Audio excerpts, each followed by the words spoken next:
When you build wooden boxes with mitered corners, the best way I've found to make that corner stronger is to do it with a spline. Cut, in my case, 1/8" grooves in that through that corner, put in 1/8" thick pieces of wood to bridge the two pieces of wood, and you end up with a very strong mitered corner. So I made this ugly but accurate spline cutting jig.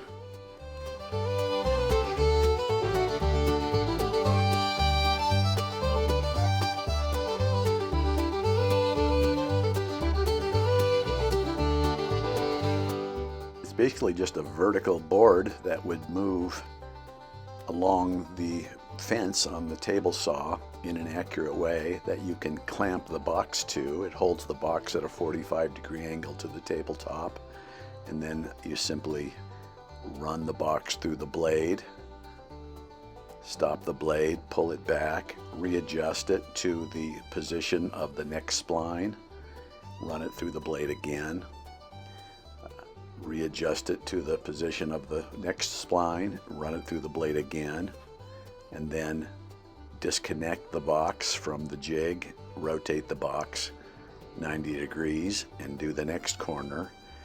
I mark my fence rail with just a piece of tape with marks on it so that I can duplicate the locations of all three of these spline cuts in all four corners of the box, so that when the box is sitting on the table, these splines are level with each other. And so here I'm just showing you the three cuts in one of the corners of this box that is just on its way to becoming completed. Again, you can see the whole jig just slides along the fence. I'll show you in a second how I built that. And there's the three spline cuts in that first corner. And again, in order to make those all repeatable, I just simply put a piece of tape on my fence rail and make the marks where those splines go and just drag the fence back and forth for all four of the corners of the box, times these three marks, and you get 12 spline cuts that are level with each other and look uniform. So here's sort of an illustration of what this thing is like, how I built it anyway.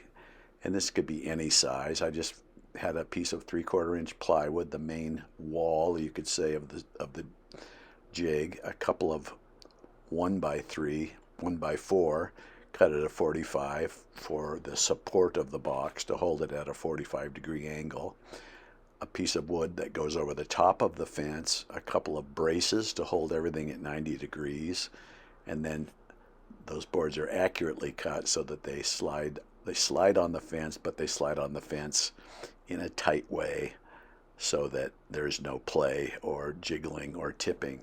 Then I simply just clamp the box to the jig using cam clamps, and that's all there is to it. Clamp it down, run it through the blade with the jig and all, readjust it, run it through again, readjust it, run it through again, unclamp it from the jig, rotate the box 90 degrees, reclamp it, and you can see the whole thing moves with the fence and along the fence.